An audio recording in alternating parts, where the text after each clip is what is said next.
Assalamualaikum warahmatullahi wabarakatuh. Apa kabar semuanya? Semoga semuanya dalam keadaan sehat walafiat, amin. Tetap semangat dalam menjalani kuliah online kita ya. Pada pertemuan kali ini kita akan membahas masih mengenai hukum keluarga terkait dengan keturunan, kekuasaan orang tua, perwalian, pendewasaan, pengampuan, dan orang yang hilang. Baik, kita pertama akan membahas mengenai keturunan. Yang namanya keturunan itu adalah seorang anak ya. Kita ketahui semua bahwa keturunan yang dimaksud di sini adalah seorang anak. Nah, maka kita harus mengetahui dulu pengertian mengenai anak yang sah. Anak yang sah itu pengertiannya adalah anak yang dilahirkan dari perkawinan yang sah antara ayah dan ibunya. Nah, ada ketentuan yang diatur di dalam peraturan perundang-undangan, dijelaskan bahwa bukan hanya lahir dari perkawinan yang sah antara ayah dan ibunya, tapi juga harus dihitung. Harus dihitung apanya itu? Harus dihitung kandungannya ya. Terhitung paling lama 300 hari sejak awal pernikahan, atau paling pendek itu 180 hari dari awal pernikahan. Apabila si anak lahir sebelum tenggang waktu 180 hari dari awal pernikahan, maka si sang ayah boleh atau berhak menyangkal bahwa anak tersebut bukanlah anaknya, atau bisa juga menyangkal dengan alasan istrinya berzinah gitu ya. Akan tetapi penyangkalan itu juga harus bisa dibuktikan oleh si ayah. Nah, penyangkalan ayah ini dapat bagaimana prosedurnya? Sang ayah dapat mengajukan gugatan di pengadilan ya. Kemudian pembuktian keturunan itu juga harus dilakukan dengan adanya surat kelengkapan yang diberikan oleh pegawai pencatat sipil ya. Nah, jika tidak ada surat kelahiran, maka hakim dapat memeriksa bukti-bukti lainnya ya. Bukti-bukti lainnya terhadap penyangkalan sang ayah tersebut. Selanjutnya mengenai kekuasaan orang tua. Jadi kekuasaan orang tua itu dimulai, atau anak yang sah itu berada di bawah kekuasaan orang tuanya dimulai sejak dia dilahirkan sampai dia menikah ya. Nah, kekuasaan orang tua ini apa sih? Berisi tentang apa? Mengenai apa gitu. Jadi kekuasaan orang tua ini berisi tentang kewajiban untuk mendidik dan memelihara anaknya ya. Pemeliharaannya itu meliputi pemberian nafkah ya, pakaian, uang, rumah gitu ya. Jadi pada umumnya anak yang masih di bawah umur, yang tindakannya belum cakap, tidak mampu bertindak sendiri, itu masih harus diwakili oleh orang tuanya. Orang tua di sini sebetulnya tidak secara penuh mendapatkan kekuasaan terhadap anak. Jadi kekuasaan orang tua terhadap anak itu bisa dicabut oleh siapa? Oleh hakim ya, oleh pengadilan, dengan mempertimbangkan alasan-alasan tertentu. Apa aja tuh alasannya? Yang pertama, hakim dapat mempertimbangkan apabila orang tuanya ini berkelakuan tidak baik terhadap anaknya, dipukul, ada kekerasan dan lain sebagainya ya. Nah, kemudian juga apabila orang tuanya itu tersangkut tindak kriminal sehingga sang orang tua harus masuk ke dalam penjara. Nah, karena hal-hal itu kekuasaan orang tua terhadap anaknya bisa dicabut. Nah, lalu akan timbul pertanyaan, siapa yang mengajukan? Yang mengajukan boleh dari pihak istri terhadap suami, atau boleh dari keluarganya terhadap kedua orang tuanya. Selanjutnya mengenai perwalian. Perwalian di sini adalah pengawasan terhadap anak yang di bawah umur ya, yang tidak berada di bawah kekuasaan orang tua. Nah, pengurusan harta benda dan kekayaan anak tersebut juga diatur oleh peraturan perundang-undangan. Maka Maka dapat ditarik kesimpulan bahwa anak yang di bawah perwalian itu ada 3. Yang pertama, anak sah. Yang kedua, orang tuanya telah dicabut kekuasaannya sebagai orang tua seperti yang sebelumnya saya sudah jelaskan ya. Kemudian anak sah yang orang tuanya telah bercerai. Lalu anak yang lahir di luar perkawinan atau naturally chicken ya. Jika salah satu orang tuanya meninggal, salah seorang orang tuanya meninggal, misalkan sang ayah atau ibunya yang meninggal, menurut undang-undang orang tua yang lainnya, ayahnya, pamannya, bibinya gitu ya, dengan sendirinya menjadi wali dari anaknya, anak-anak yang orang tuanya meninggal itu. Perwalian yang demikian dinamakan perwalian menurut undang-undang. Sedangkan seorang anak yang lahir di luar perkawinan itu berada di bawah berada di bawah perwalian orang tua yang mengakui anak tadi yang di luar perkawinan tadi. Selanjutnya, apabila seorang anak yang tidak berada di bawah kekuasaan orang tua ternyata dia menjadi tidak memiliki wali ya, artinya sudah dicabut nih kekuasaan orang tuanya, maka hakim akan mengangkat seorang wali ya atas permintaan salah satu pihak yang berkepentingan ya. Ada juga kemungkinannya seorang ayah atau ibu lain di dalam surat wasiatnya mengangkat seorang wali untuk anaknya. Ada juga ya. Pengangkatan yang dimaksud itu tadi akan berlaku jika orang tua yang lainnya itu mencatatkan di wasiatnya ya.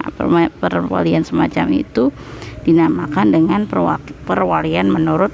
Seorang yang diangkat menjadi seorang wali ya, mempunyai kewajiban untuk mengurus segala hal tentang anaknya ya, mengurus kekayaan anaknya ya, kemudian juga dia mengurus biaya hidupnya, sandang pangan papannya, semua harus diurus oleh wali tadi.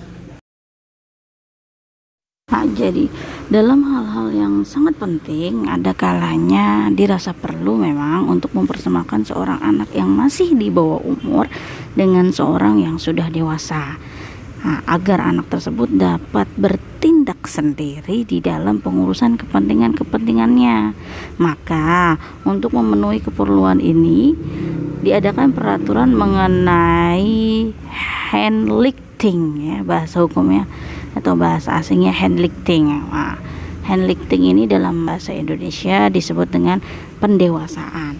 Jadi pendewasaan di sini adalah suatu pernyataan tentang seseorang yang belum mencapai usia dewasa sepenuhnya ya, atau hanya untuk beberapa hal saja dipersamakan dengan seorang yang sudah dewasa. Dalam prakteknya peraturan mengenai handlicting ini sangat jarang sekali digunakan gitu. Jadi seseorang tadi yang belum dewasa tadi itu dapat mendapatkan pernyataan persamaan ya, sama dengan orang dewasa, hanya meliputi beberapa hal saja, misalkan yang berhubungan dengan pengurusan suatu perusahaan. Itu dapat diberikan oleh pengadilan negeri pada seorang yang usianya belum mencapai 20 tahun atau hanya baru mencapai 18 tahun. Selanjutnya mengenai pengampuan ini, jadi orang yang dapat diajukan pengampuan itu adalah orang dewasa yang menderita sakit ingatan. Itu menurut menurut undang-undangan yang berhak menerima pengampuan. Dalam hal orang sakit ingatan ini, jadi setiap keluarga berhak untuk memintakan curator atau pengampuan itu. Sedangkan dalam hal orang dewasa yang menderita sakit ingatan hingga membahayakan ketertiban umum, maka jaksa diwajibkan untuk meminta kurator jika pihak keluarganya belum mengajukan kuretel tersebut ya. Permintaan untuk menaruh seseorang di bawah pengampuan atau kuretel itu hanya bisa diajukan kepada pengadilan negeri ya. Jadi dengan cara menguraikan peristiwa-peristiwa yang menguatkan persangkaan tentang adanya alasan-alasan untuk menaruh orang tersebut di bawah pengawasan atau di bawah pengampuan ya, disertai juga tentunya dengan bukti-bukti dan saksi-saksi yang dapat diperiksa oleh hakim. Pengadilan akan mendengarkan saksi-saksi tersebut ya, begitu pula juga dengan anggota-anggota keluarga dari yang dimintakan kuretel itu, dan akhirnya orang tersebut, orang yang menderita lupa ingatan itu akan diperiksa. Jikalau hakim menganggap perlu, ia berwenang untuk selama pemeriksaan berlangsung mengangkat seorang pengawas ya, pengawas sementara guna mengurus kepentingan orang tersebut.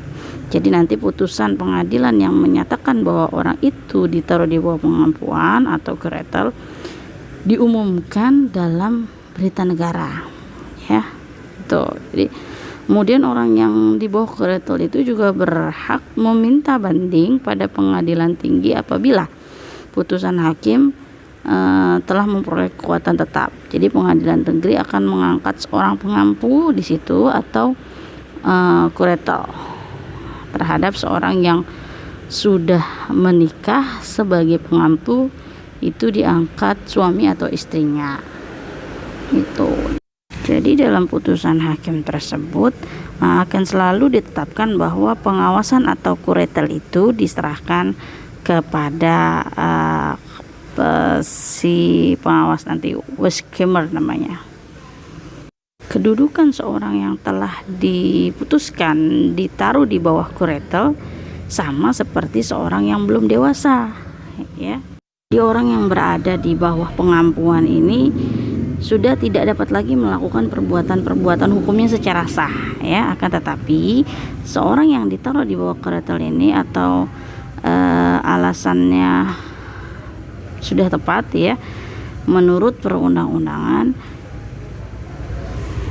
tidak boleh melakukan perkawinan ya, karena sudah jelas ya, tidak perlu dijelaskan lagi yang namanya orang sakit ingatan ya, gangguan jiwa itu tidak mampu untuk melakukan sebuah pernikahan.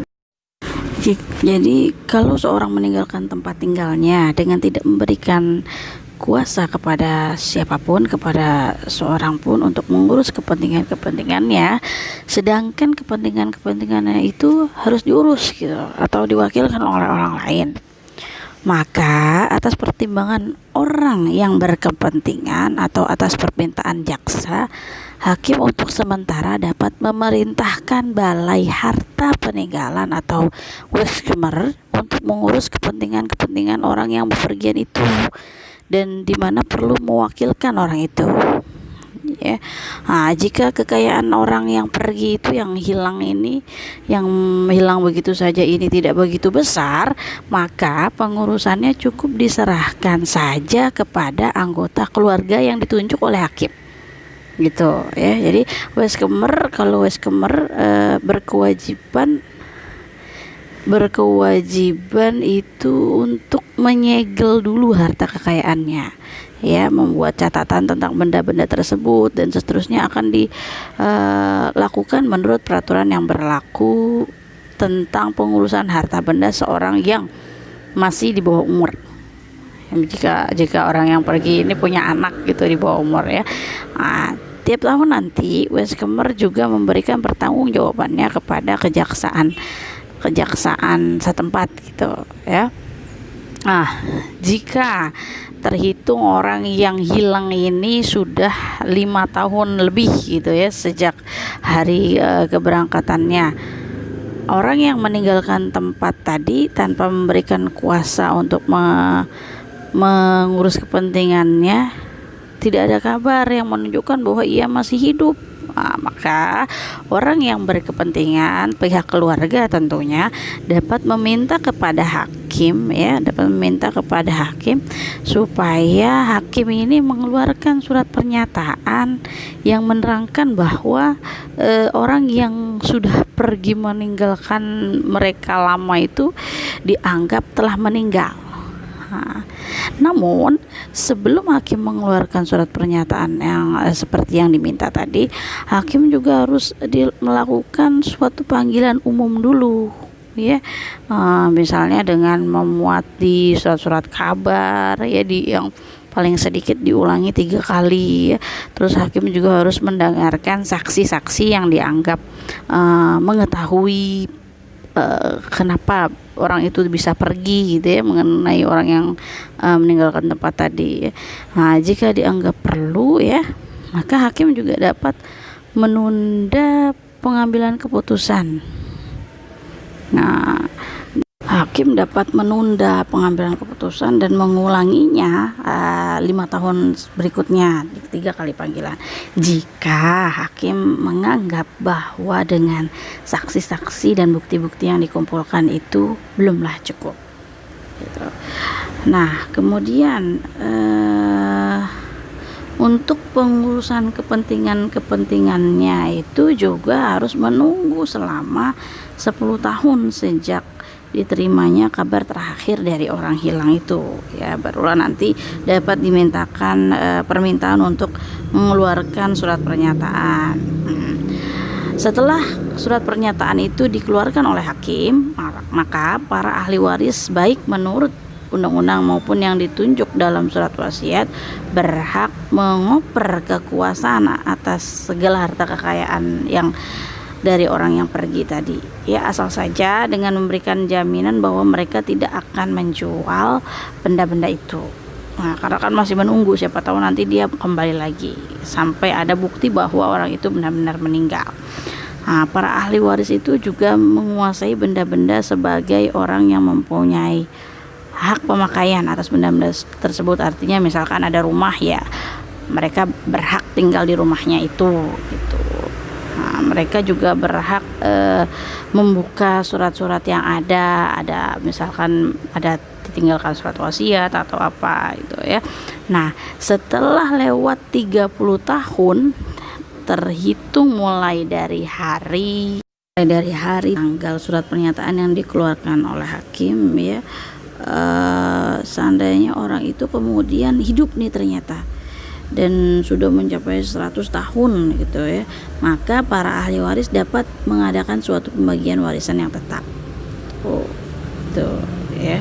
Nah, seperti yang sudah diterangkan sebelumnya, ya, seorang suami atau istri yang ditinggalkan lewat dari 10 tahun sejak hari keberangkatannya, maka suami atau istri yang ditinggalkan ini dapat meminta hakim untuk memberikan izin menikah kembali. Jadi perkawinan yang lama itu dianggap sudah hapus atau lewat waktu perkawinannya. Itu terkait dengan perkawinan orang yang hilang ini. Demikian materi hari ini, silahkan disimak, dipahami. Jika ada yang ingin ditanyakan boleh langsung chat di WA grup, ya. Minggu depan kita UTS, ya, silahkan dipersiapkan dengan baik materinya mulai dari yang pertama sampai dengan saat ini materi terakhir ini untuk UTS minggu depan.